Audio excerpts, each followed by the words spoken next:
going on, veterans? This is JB coming to you live from Atlanta, Georgia, and today's topic is we're going to talk about the 3 elements of service connection. That is the first step to a high value rating. Now, the 3 elements are diagnosis, evidence, and nexus.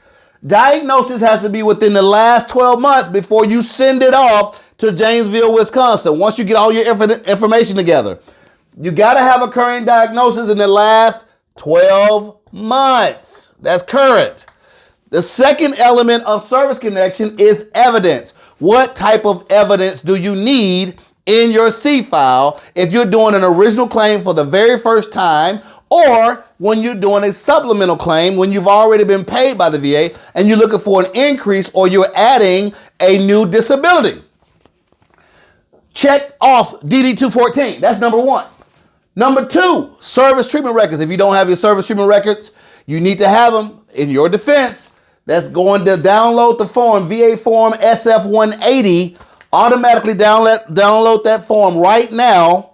Check off medical and dental records. Get your records sent out to your address to expedite it. Put COVID-19, expedite please. All right, number 3, intent to file. The intent to file has to be recorded. You need to pick up the phone, 1-800-827-1000 to do an intent to file so your back pay check can start effective today. So when they adjudicate your claim, they're going to go back to today. Today's date, August the 10th, you called in to do an intent to file. That's part of your evidence.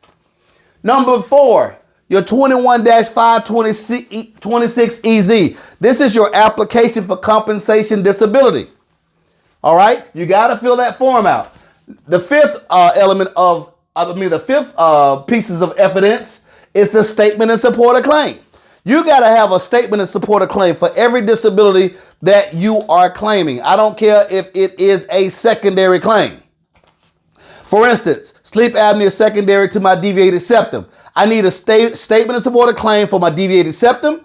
I also need a statement in support of claim for my obstructive sleep apnea. So you got to use the VA form 21-438.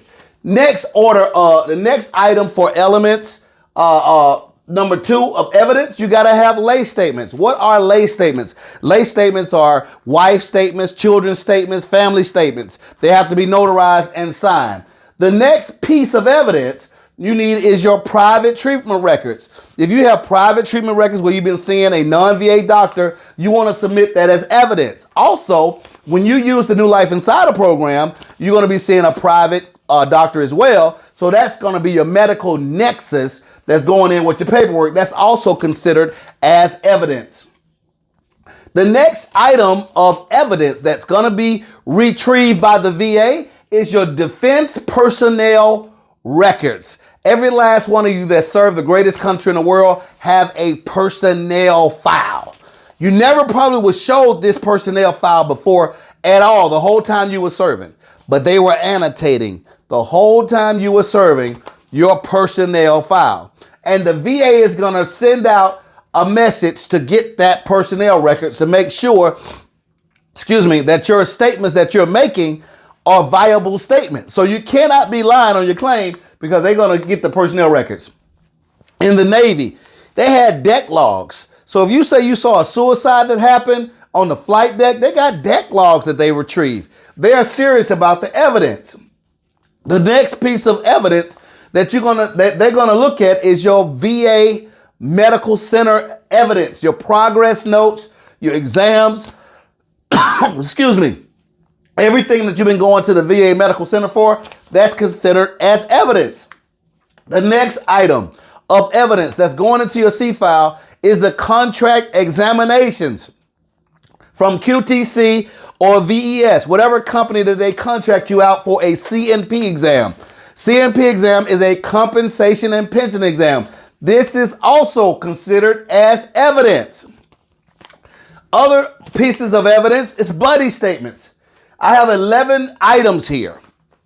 11 items just to satisfy element number 2 in getting a service connection. This is one of the reasons why veterans suffer from seeing a letter in the mail that says not service connected.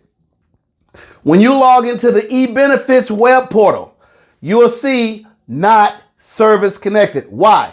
Because you have not satisfied all three of the elements when it comes to the disabilities that you claim.